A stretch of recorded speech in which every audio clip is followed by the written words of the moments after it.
শিৱসাগৰ জিলাৰ আমগুৰি সমষ্টিৰ ডিকচু পঞ্চায়তৰ অন্তৰ্গত মাউত গাঁৱৰ নিবাসী তিলক চন্দ্ৰ বৰুৱাৰ একমাত্ৰ পুত্ৰ সৌৰভ বৰুৱা দীৰ্ঘদিন ধৰি হৃদৰোগত ভুগি আছে। বিভিন্ন ধৰণৰ চিকিৎসা কৰাৰ বাবদ পৰিয়ালটোৰ মাটি বাৰীৰ প্ৰায়খিনি বন্ধকত যোৱাৰ লগতে বহুখিনি পইচা ধাৰ কৰি বৰ্তমান পৰিয়ালটোৰ পানীত হাঁহ নচৰা অৱস্থা। চিকিৎসা কৰি থকা অৱস্থাত ডিব্ৰুগড় চিকিৎসা মহাবিদ্যালয়ত কলিজাত এটা ফুটা থকাৰ কথা ধৰা পৰে।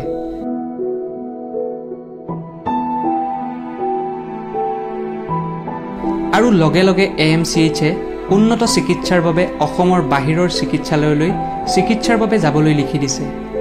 কিন্তু এতিয়া বাহিৰত চিকিৎসাৰ বাবে যাৱতীয় টকা পইচা গোটাবলৈ পৰিয়ালটোৰ বৰ্তমান সামৰ্থ্য নাই।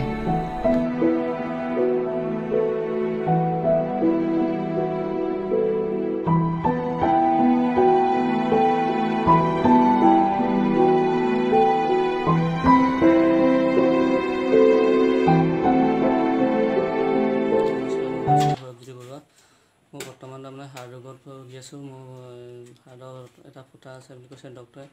হাৰ্টৰ ফুটাটোৰ কাৰণে অপাৰেশ্যন কৰিব লাগিব বুলি কৈছে। অপাৰেশ্যনটো মানে ইয়াত নহয় বাহিৰত হ'ব। সেইকাৰণে মই অসম চৰকাৰ আৰু ৰাইজক কওঁ যে মোৰ হাৰ্টৰ ফুটাৰ কাৰণে কিছু এই অপাৰেশ্যনটো কৰিবৰ কাৰণে কিছু টকা মানে অৰ্থ সহায় কৰে যেন। আজি কিমান দিন হ'ল এইটো ৰোগত ভুগি থকা? আজি প্ৰায় 8 বছৰ হ'ল।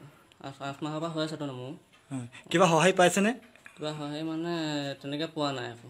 কিবা চৰকাৰলৈ এপ্লিকেশ্যন কৰা হৈছিলে নি আপুনি? চৰকাৰলৈ বায়ে কৈছিলে এইবোৰ মানে এপ্লিকেশ্যন পালোঁ বুলি আহিলে তাৰমানে তাৰ পৰা আৰু একো অহা নাই। নমস্কাৰ, মোৰ ভাইটিৰ হাৰ্টৰ অসুখ হৈছে, হাৰ্টত ফুটা আছে। অসমৰ বাহিৰে ডাক্তৰে নিবলৈ কৈছে। স্বাস্থ্যমন্ত্ৰী, প্ৰধানমন্ত্ৰী, মুখ্যমন্ত্ৰী চবলৈকে মই এপ্লিকেশ্যন দিছিলোঁ। এপ্লিকেশ্যন পালোঁ বুলি মেছেজটোহে আহিলে, মানে পিছত একো সহায় নাই অহা। এতিয়া কিবা চৰকাৰলৈ কিবা জনাবনে অনুৰোধ? চৰকাৰলৈ অনুৰোধ মানে মই চৰকাৰলৈ অনুৰোধ কৰিছোঁ, অসমবাসী ৰাইজলৈ অনুৰোধ কৰিছোঁ, আপোনালোকে সহায় কৰিলে মোৰ ভাইটি সুস্থ হৈ থাকিব। এতিয়া আপোনাক ক'লৈ লিখিছে? অসমৰ বাহিৰত বাংগালোৰত লিখিছে। ডিব্ৰুগড়ত দেখাইছিলে?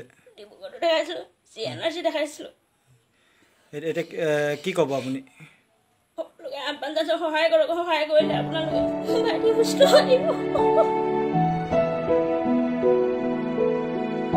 বৰ্তমানলৈ পৰিয়ালটোৱে চৰকাৰলৈ বহুবাৰ আবেদন নিবেদন কৰিছে যদিও এতিয়ালৈকে কোনো ধৰণৰ সঁহাৰি পোৱা নাই বুলি সংবাদ মাধ্যমক জনাইছে। যদি কোনো সদাশয় ব্যক্তিয়ে সহায়ৰ হাত আগবঢ়াব বিচাৰে, আমি একাউণ্ট নম্বৰটো পঢ়ি দিছোঁ। একাউণ্টৰ গৰাকী সৌৰভ বৰুৱা আৰু একাউণ্ট নম্বৰ 341581680886 আৰু IFSC SBIN 0007429 আৰু লগতে এটা যোগাযোগ নম্বৰ দিছে 8011604843। এই নম্বৰত সহায়ৰ হাত আগবঢ়াব পাৰে। নামটিৰ পৰা কেমেৰা পাৰ্চন ভাস্কৰ গগৈৰ সৈতে ৰিণ্টু হেনচুৱাৰ প্ৰতিবেদন, ভাদৈ নিউজ।